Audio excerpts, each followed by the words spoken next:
बिस्मिल्लाहिर्रहमानिर्रहीम, अस्सलाम वालेकुम नाज़रीन कराम। मैं हूं मखदूम शहाबुद्दीन और आप देख रहे हैं मेरा फेसबुक और यूट्यूब चैनल।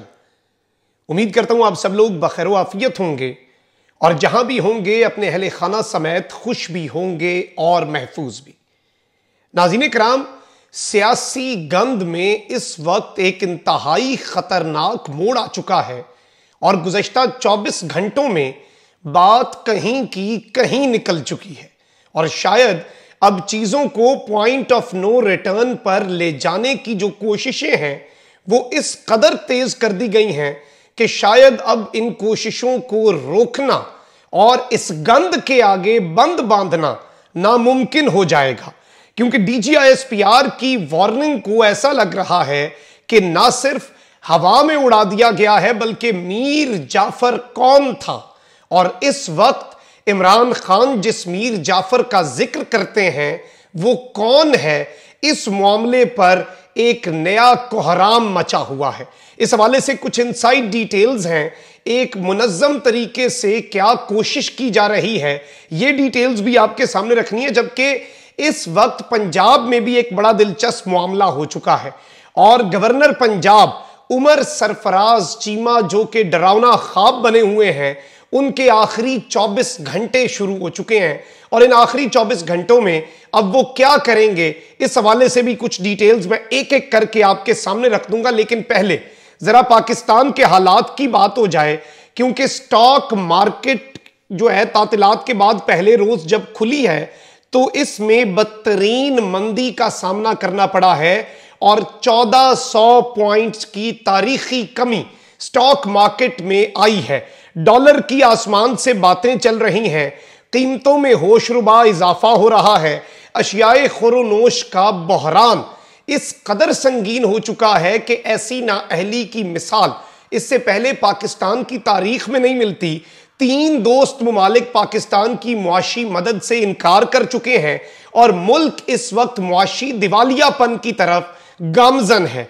अब मैं आपको यह बता दूं कि एक जानिब तो महंगाई का जिन बोतल से बाहर आ चुका है, तो दूसरी जानिब IMF अपनी ही लगाई गई, अपनी ही लाई गई हुकूमत के साथ मुज़ाकरात करने पर सिर्फ इस सूरत राजी हो रही है कि वो पेट्रोल की कीमत को और डीजल की कीमत को 50 से 70 रुपए फी लीटर बढ़ा दें। अब इसमें एक बड़ा दिलचस्प वाकया है और एक मिसाल है कि इस वक्त पाकिस्तान के साथ हो क्या रहा है। तो नाज़रीन कराम, एक बंदे की जो टांगे हैं वो नीली पड़ गई।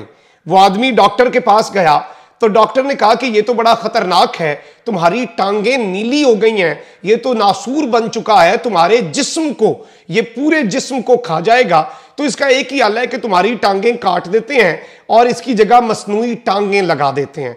उस शख्स ने कहा चलें ठीक है, इतना डर गया। उसने कहा भाई टांगें जाती हैं तो जाएं, जान तो बच जाएगी, डॉक्टर कह रहा है तो ठीक ही कह रहा होगा। तो अगले दिन मसनूई टांगें जो थी वो भी उस शख्स की नीली पड़ गई और वो भी नीली हो गई। तो उसके बाद जब वो डॉक्टर के पास गया तो फिर उसने पता लगाया और उसे पता चला कि मसला टांगों में नहीं था, उस शख्स की जो धोती है नीले रंग की वो रंग छोड़ती है। तो ये जो लतीफा है ये इस वक्त पाकिस्तान के हालात पर सादिक आता है अनफॉर्चुनेटली, कि यहां भी खान को हटाकर एक इंपोर्टेड हुकूमत को लाकर बाद में पता लग रहा है कि महंगाई तो आलमी मसला है, मईशत तो एक इंटरनेशनल इशू बन चुका है। तो ये तमाम तर चीजें अब इन्हें आने वाले वक्तों में हॉन्ट करने वाली हैं। जबकि हमजा शहबाज को एतमाद का वोट मिलने के हवाले से इस वक्त पंजाब की जो सूरत हाल है वो बड़ी दिलचस्प बन चुकी है और गवर्नर पंजाब उमर सरफराज चीमा हटने वाले हैं। नए गवर्नर की समरी सदर मुमलिकत कुछ रोज तक, कुछ हफ्तों तक रोक सकते हैं। उस वक्त तक कायम मकाम गवर्नर होंगे स्पीकर पंजाब असम्बली चौधरी परवेज इलाही। अब मैं आपको यह बता दूं कि इलेक्शन कमीशन टाइम बाय कर रहा है इस वक्त इंपोर्टेड हुकूमत और वजीर आजम साहब के लाडले बेटे हमजा शहबाज को फेवर करने के लिए, क्योंकि मुनहरिफ अरकान का फैसला उसने 30 दिन में सुनाना है।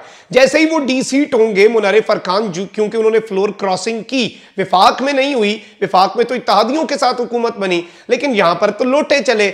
अब ये लोटे जैसे ही घर जाएंगे तो हमजा शहबाज मेजॉरिटी लूज कर देंगे और उसके लिए फिर तहरीक अदम एतमाद लाने की भी जरूरत नहीं, क्योंकि गवर्नर कह सकते हैं वजीर आला को एतमाद का वोट लेने का।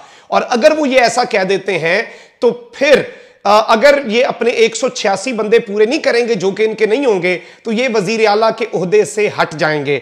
अब मैं आपको ये बता दूं कि कायम मकाम गवर्नर की जानिब से हमजा शहबाज को एतमाद का वोट लेने का नोटिफिकेशन जारी किए जाने का इम्कान है।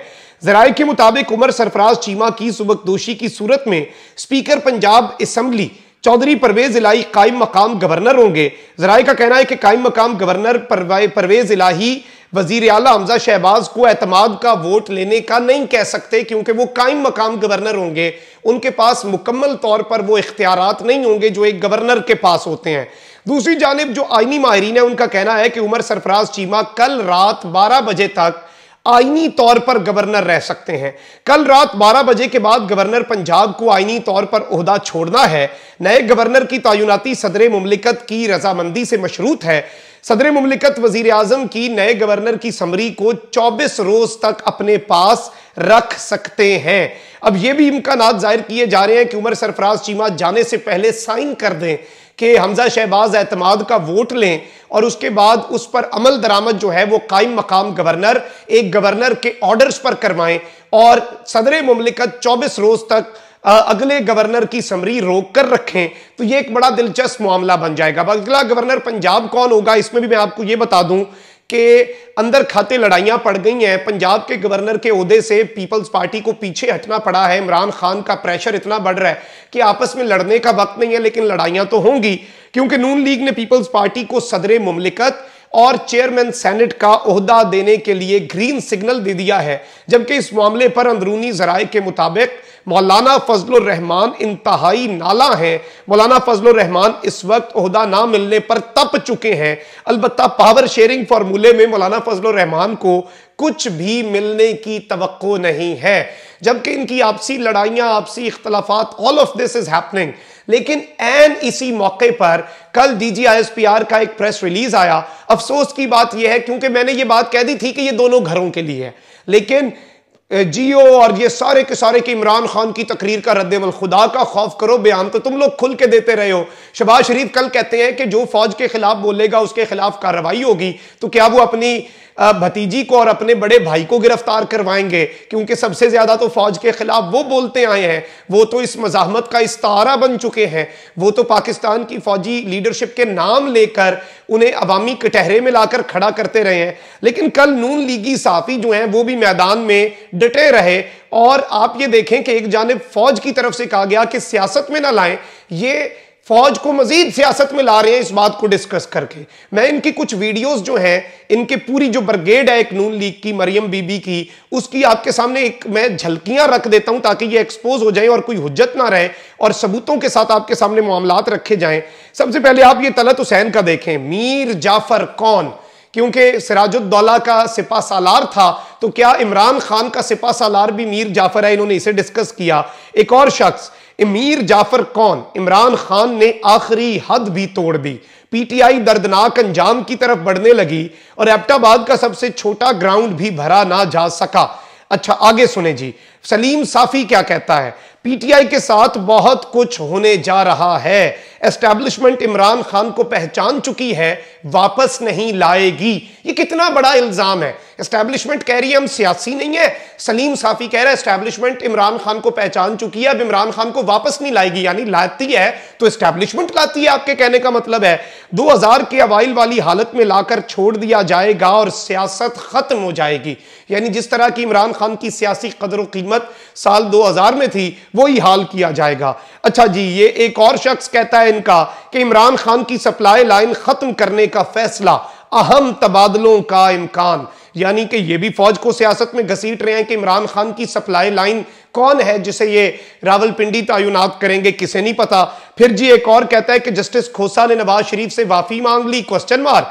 सदर का नया फितना, हमजा हुकूमत खतरे में, और अब जी सबको डंडा डोली करके बाहर फेंकने का मंसूबा बन चुका है। फिर जी असद तूर कहता है कि कोर कमांडर पेशावर के दोस्त चेयरमैन वापडा के इस्तीफे के बाद और कौन घर जा रहा, और ये तमाम तर चीजें एक साजिश के तहत। फिर एक और देखें आप, ये अहमद मीर के भाई ने एक बनाया हुआ है प्लेटफॉर्म, उस पर फौज ने इमरान खान को आखिरी वार्निंग जारी की, जिसके बाद, यानी कि फौज की वार्निंग्स हैं, फौज ने ये वार्निंग्स जारी की हैं। अब मैं आपको ये बता दूं नाज़रीन किराम कि एक तो मैं आपको यहां पर कुछ चीजें आपके सामने रख दूं बड़ी वाज़ेह कि ये एक पूरा घिनौना गंदा मंसूबा बनाया गया है कि किसी तरीके एस्टैब्लिशमेंट और इमरान खान, और कल पीटीआई के ओहदेदारों ने भी ये बात सामने मंजर-ए-आम पर लाई कि ये एक गंदी साजिश है और ये एक नैरेटिव बना रहे हैं। अलबत्ता मैं ये नाज़रीन किराम समझता हूं कि ये मामला बहुत खतरनाक है और इस मामले के ऊपर भी डंडा चलना होगा अब, और ये जो एक आग से खेल रहे हैं नून लीगी सहाफी, इन्हें भी अब जो लगाम है वो डालने का वक्त आ चुका है। कमेंट सेक्शन में राय का इजहार जरूर करें। अपना बहुत ख्याल रखें। अल्लाह निगहबान। पाकिस्तान जिंदाबाद।